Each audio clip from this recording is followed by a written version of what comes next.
Good evening. This is Mike Everson with the National Weather Service in Slidell, and I'm here to give you your Sunday briefing for the next look at the weather for the next 5, 6, 7 days, something like that. And just starting off on our website with forecast. The main thing we're looking at this week is just that continued hot weather we've had for the last several days. This little graphic right here showing the high temperatures for Monday. Even surprisingly, even with those high temperatures in the mid to upper 90s. We're probably not going to have a heat advisor out, mainly because dew points aren't quite as high. So that's one plus for Monday and for a couple more days. But after that, we're looking at some pretty warm temperatures coming. Rain chances for tomorrow. Just scattered thunderstorms for at least half the local forecast area.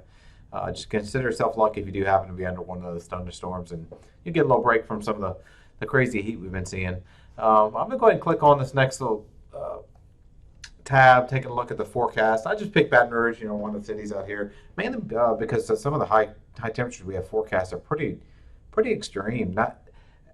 Not too often where you see several days in the upper 90s and then at least 3 or 4 days where you could be hitting 100 degrees. So Wednesday, Thursday, Friday, Saturday, if you came down here looking at these temperatures down here, we've got close to 100 degrees forecasts for high temperatures in Baton Rouge from Wednesday all the way through Sunday, which is an extremely long time. So definitely a decent chance of at least touching records, if not breaking record high temperatures, which you've already been doing the last couple of days. But other than a couple days of low rain chances Monday and Tuesday, that's pretty much it for rain. At least through the rest of this week coming up. What's really causing all this? I've got this little satellite image showing water vapor, and the main thing is just to see anything in these red and oranges area. That's all dry air. So that's a huge high pressure system that's dominating the whole center part of the country, all along the entire Mississippi River Valley, from up there in Minnesota all the way down into the Gulf Coast. And you've got troughs on each side of it, which are these darker colors. And basically, what we're looking at is that ridge just sitting there. The center's going to meander from north, south, slightly, and east and west, but generally speaking, it's hanging out right there just north of us, and that's just going to keep us so hot and dry for the next several days. So kind of looking even beyond that, our normal forecast period is for up through 7 days, and then looking beyond that for basically a couple weeks out. We're probably looking at least above normal temperatures. Doesn't mean we're going to be sitting here with heat advisories out every day, but at least on the above normal side of temperatures. And for precipitation, I guess maybe some good news if this does actually take place above normal rainfall amounts. Considering how dry we've been lately, it'll be nice to get a little break from all the heat and get some showers and thunderstorms around here. The one tab I kind of skipped over really quick. This is one that we don't typically show. It's the wet bulb globe temperature.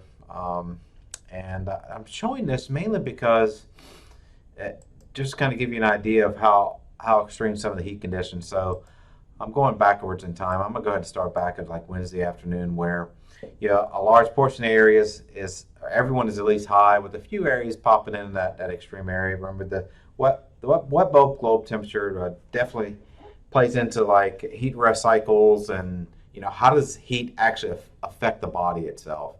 And it's a little different from what our typical heat index. And but for people working outside and athletes and things like that, they look at this number. So when you go into like Thursday and Friday, you're going to start to know this is Thursday, the amount of area that's under that extreme. Let's go into Friday. You see it's getting larger and larger. And Saturday, almost the entire area. So that basically means anyone, if you're outside any length of time, you've really got to be careful with the impacts of heat. So this last tab I've got here, I'm going to zoom out. That's a little too zoomed in for you. You've got to be cognizant of the potential impacts are being affected by heat exhaustion or heat stroke, because that's some pretty dangerous stuff, and heat you can definitely die from heat illness. So please be careful if you're outside.